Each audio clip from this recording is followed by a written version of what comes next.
Hello everyone, Ugodre here, and this is my money brief. So the last money brief, I talked about, Tinubu's the current president as president Tinubu's 2 years, and I tried to review performance. I did get feedback, and a lot of you wanted to know, you know what, like, how do we survive this economy? Like all these reforms, right? Yeah, I've talked about reforms being some of it being good, some of it being some of the bitter pill that we need to swallow.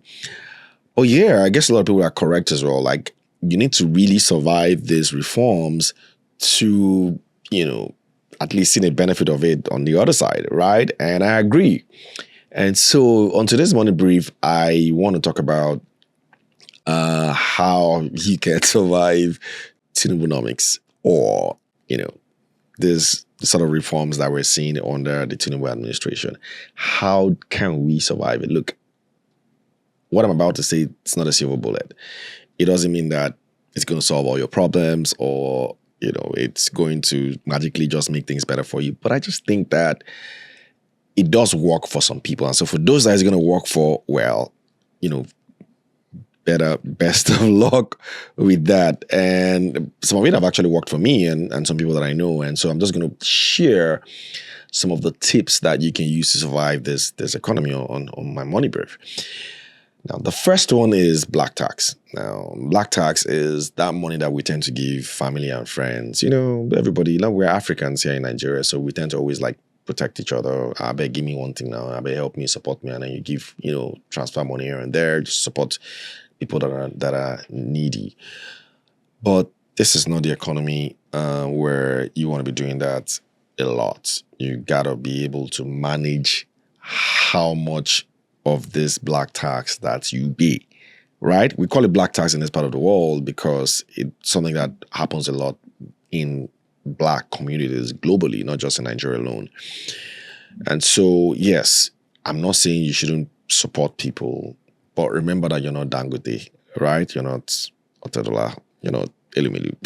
So you can't just always give people money. So what I would suggest is, look, if you're very benevolent, which is a good thing, you got to give yourself some sort of target. Say, look, you know what, 10% of my income, 15% of my income, 5% of my income is what I'm going to give anybody as black tax.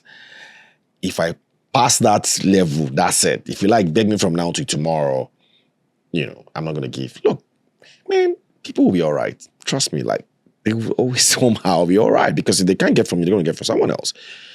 Except maybe it's really, really the person is really in a very desperate situation, then maybe you can go past. But you got to be able to discipline yourself and have a limit that you can go past. So that is what I think you should do. Again, it is not being selfish, because before you say now Godre is telling me to be selfish, I'm not saying you should be selfish. It's just self-preservation, man. You gotta because you gotta preserve as much as you can in this economy. It's pretty tough. Now, the next thing I'll suggest that we do as well is try to earn in dollars. I mean, think about it. The exchange rate is 1.6, and I don't think it's going to come to 1,000 or less than 1,000 anytime soon, if ever, even does come down. So you're going to have this very sticky 1.5, 1.6, and maybe even 1.7 exchange rate for a while. So what that means is that people who earn in dollars would somehow always manage to pull through in this economy. Abroad, outside Nigeria, people tend to have 2 jobs, 3 jobs. These so-called countries that we all want to run to. People have 2 jobs, 3 jobs, 4 jobs just to manage. Look, it's not an ideal situation, trust me. But there's a reason why people do that, right? Because you do that when things are very rough. And these are not economies where you can start to do all these, bad deals on the back end and all that stuff. People do it because they want to be able to, earn some kind of living. And so for me, you got to be able to find ways to earn money outside of your regular income. Basically have multiple income streams. And one of those ones is earning dollars. So it could be just after work in the evenings, you look for some of those platforms where you can offer freelance services to foreign companies abroad. Look, $100 is 160,000 naira. That does a lot. And you could get $100 jobs. You just also have to be very serious. Anyway, so if you're in this sort of line, it's not where you want to be lazy. You really want to work because they're not going to pay you if you don't work. And beware of Shylocks as well, because there's some of them as well that I've heard that you can work and they won't pay you. But if you have a very good one and you're able to land one, you can even make as much as $200. And that really can be a huge difference in your life. So I think that's something that you might want to consider, especially if you have soft skills or you have the sort of skills that they're looking for out there. Now, the third thing that you want to do in this economy is avoid loans as much as you can. See, interest is high. We're in a high interest rate environment. The central bank is going to leave interest rates high for a while because they're trying to fight inflation. And so because we're in this sort of space, you don't want to be borrowing at 30, 35%. Well, except you have a business that is making over 50% in operating margins. Now, let me break that down. So let's say you have a business that does 100,000 Naira every month in profit. If in revenue, if your profit is your operating profit, that's before you pay back a loan, is 50%, then it means 50,000 Naira is your operating profit. So if you borrow at 30%, then it means you have 20K left because you're going to pay the banks 30K. You see? And that is assuming that the cash flow is compatible with your interest payments. And so you want to always be at a margin that is significantly higher than your interest rate that you're paying. For a lot of accountants who know this, accountants will tell you that when your return on assets is higher than your interest rate, then the businesses tend to do very well. Some people tell you that. So for example, like a company like MTN has 90% debt. But MTN's return on asset is so high that the business is solid enough to be financed 100% by debt, right? So if you're in that kind of space, then maybe you want to take a loan. But if you're not, then this is not the time to take loans because loans are crushing. In fact, if you're taking a loan now, like one of my friends said in the last Drinks and Mike's episode, it's almost like equity. I'll tell you for free because it's almost like equity. Because anybody who gives you a loan now at 30, 35%, that's essentially equity, man, because you're basically paying the person equity. So even though you call it a debt, it's almost like equity. So you want to be very careful with loans. This is not a time to take loans. Conversely, this is probably a time to invest in high yield Naira assets. Yeah, because high yield Naira assets, maybe if it's FGM bonds or treasury bills or mutual funds or FGN savings bonds. So if you have loose Naira, you can invest in those things because the Naira returns are good.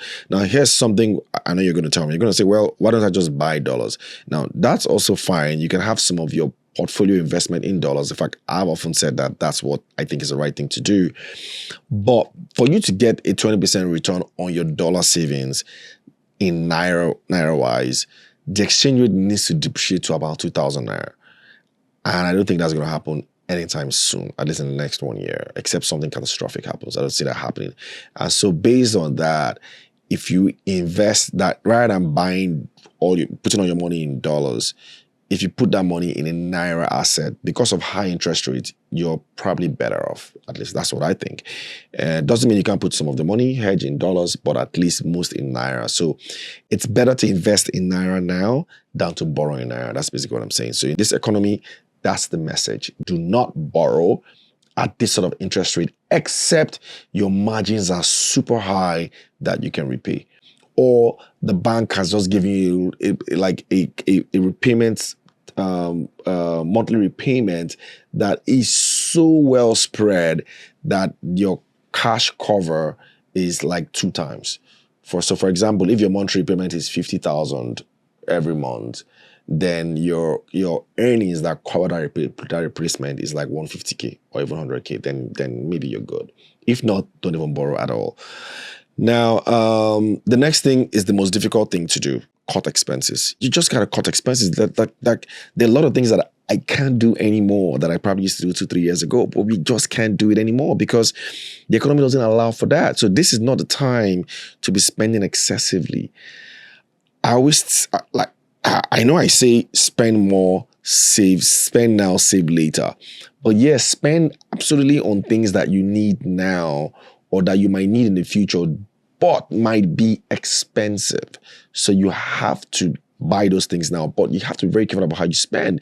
Don't spend recklessly. Don't buy things you don't need. Um, you know, buy things that you absolutely need at the right price. Look very well. Look out for prices. There are things that are a lot more pricing are a lot more competitive now. If you don't used to go to the open market before to buy things, maybe you go to Carry or go to Mile 12, you better form a habit of doing that at least once in a while for your bulk purchases.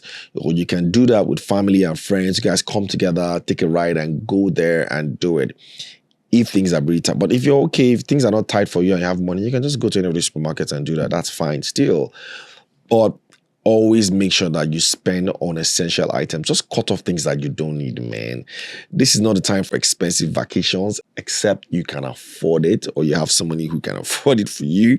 If you cannot afford it, just leave it. You must not. I mean, you can still travel next year now, or save. There are a lot of organizations that allow you save towards a spend, right? I'm not saying just save money anyhow, but like save towards travel. So you can do that.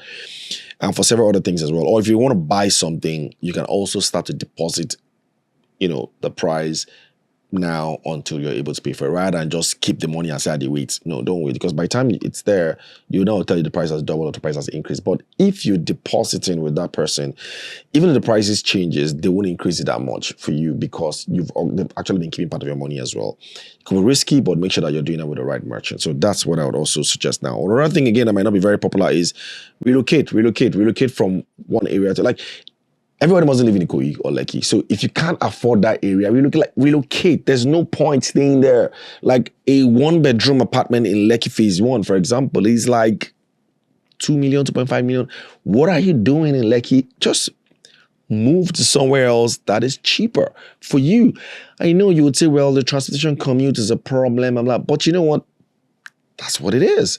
Nigeria is not like it was before. So it's almost like saying you want to live in central London by all means. It's not possible. You can.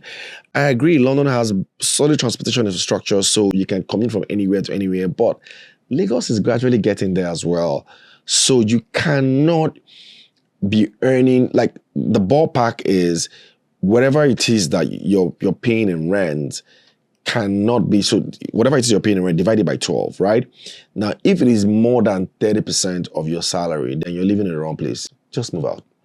You should be living where your rent is not more than your monthly rent, because we do pay annual rent in Nigeria, but divided by 12, so you get your monthly amount, is not more than 30% of your salary. When it's more than 30% of your salary, trust me, you're going to be under a lot of strain because we've not added food, we've not added school fees, we've not added all the other things that are also important in your life. So you cannot be doing 40% of your earnings on rent. If you're doing that, then that means that money is going from somewhere else. So the message for you is that, dude, you gotta move out. Nobody needs to tell you that. You gotta move out to somewhere that you can afford. And mind you, where rent is high, prices of goods and services around that area is also expensive.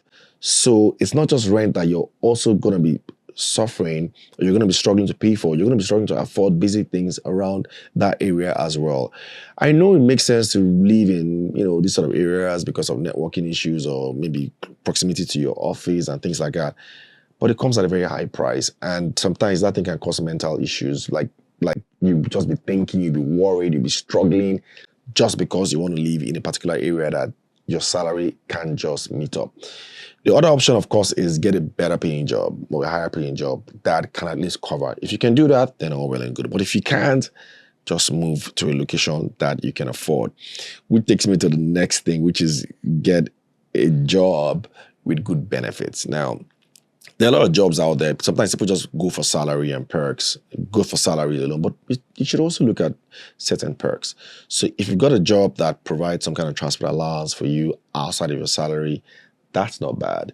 If you've got a job that maybe they give you guys stipends for lunch or free lunch, that's also not bad. If you've got a job that maybe gives you maybe data allowance or call allowance, Those kind of jobs are not bad. In fact, more importantly, if you've got a job that gives you health benefits, as much as health is mandatory, but a lot of companies can afford to give health benefits. So if you've got jobs that gives you health benefit, that's very important because healthcare can be freaking expensive, especially now. We've seen pharmaceutical products double, triple in prices. So if you've got health insurance, you want to keep that closely because all it takes is from you. Most of us is just one sickness away from poverty. So all it takes is just for you to just fall sick once and everything, like all your savings is gone. So you want to have very good health care. Now the next thing, of course, is if you can afford insurance, try and afford insurance. A lot of these bus drivers are crazy, and not just in Lagos, all over Nigeria. So when they bash your car, it's a problem. So as much as possible, try and buy insurance for your car if you've got a car. If you can't insure the full value of your car, insure at least what you can insure, but make sure that it's comprehensive. I think it's very important to do that because that also saves a lot of costs that you can incur down the line. I mean, like you cannot say that they will not bash you in this country. At least once in 2 years, they might get you a bash. I'm not saying wishing that for you, but that's what happens. So it's very important to do that. Now, the other thing that I also think that you should embrace is family planning. Family planning was a big deal several years ago in Nigeria. And I think that it's one conversation we really need to start having now. This is not the time where you want to be having 4 kids, 5 kids, 6 kids, even 3 self is a problem these days. You might want to space them very well because it's very expensive to have 2 children within the same age bracket in school. So imagine you have 2 children in secondary school 2 years apart. That thing is not easy to afford because you're paying 2 hefty school fees. Even when you have a child in secondary and primary school, it's still pretty expensive to maintain those 2. So family planning is very important for couples now. So if you're going into marriage and trying to have a baby, you have to really think about these things because they can be a problem. So it's not just school fees, all sorts of things. They can fall sick, God forbid, but there's hospital bills, there's feeding in the house. Now, the more children you have, it means you probably need to have a nanny, you don't have help. So these things all add up to your bill. So family planning, which was huge back in the days, I kind of think it's now important that you have that, as one of the things that you have to plan. Just don't go making babies without a plan. You don't want these babies to come into this economy and start suffering off the bat. So you gotta have very good family planning and space it very well for you, and also match your family planning with your income. So if you know the baby is coming on the way, you better work hard so that you get a pay rise, or you're working or you get a promotion, and don't go sulking, because if you don't work hard, you probably won't be on the list for a promotion. Or at least upskill so that you can get a better paying job that can accommodate the newborn that's coming. You see, that's all planning. That's the economy we are in now. We're not in an economy where you just be having children anyhow. So you got to be able to plan very well, because that's really the sort of world we're in. Now, the last but not the least is similar to what I said earlier, which is sort of dollar earnings. If you can invest in instruments that can earn you some dollars, especially for those that are middle-class Nigerians, great stuff, because most of you probably have children abroad, schooling, and maybe you can, at least to a large extent, support, that expense if you have a dollar investment. In fact, if you don't have a dollar income, don't even bother sending any child abroad. It's just going to be killing, because it means you're going to be converting Naira into dollar, and that is almost impossible to manage. So you got to have a dollar income that you're earning. I know I did say last but not least, but there's one extra one. As much as I don't really support it that much, but I think it makes sense as well if you have a very solid plan. A lot of people go into this without a plan. They just go into this because of fear of missing out, right? And that is jackpot. There's nothing wrong with jackpotting, but you've got to have a solid plan for it. Don't just go abroad without a plan. It's probably even more difficult there than here. The only thing that's better is the weather. Well, in fact, the weather is even better here. So the only thing that's better is that, well, the weather makes you fresh over there. Then maybe, very good road networks, quality or standard of life is higher. But it's tough. A lot of people go and get into depression. a lot of people really like face mental stress because it's not easy living abroad. There's no black tax there like we have here, so you probably won't get support. But if you plan very well, for example, what sort of job do you want to go do there? How do you need to upskill yourself? Which neighborhood do you want to live in? Who do you want to hang out with there? Because it's very, very important that you hang out with the right people so that you can grow together. What is your return plan? Because, I mean, you might want to come back to Nigeria. So, like, you got to have all that planned out. So, okay, the next 10 years, these are going to be my goals. Have like rolling 2-year goals, and that would determine how successful you are there. Now, I haven't done it before, but this is me speaking to a lot of people who have been successful abroad. Pattern that I've seen is that these guys all had solid plans and they stuck to their plans over the years. They didn't just go there to loaf around or just go there because just they basically stuck on a plan and walked through that plan, and they're enjoying the benefit of their success. And if you speak to them, they'll tell you it wasn't easy. It required a lot of toiling. Some of them had to do different courses, different jobs, just to figure out, just to get them to where they want to be. So it's not that easy.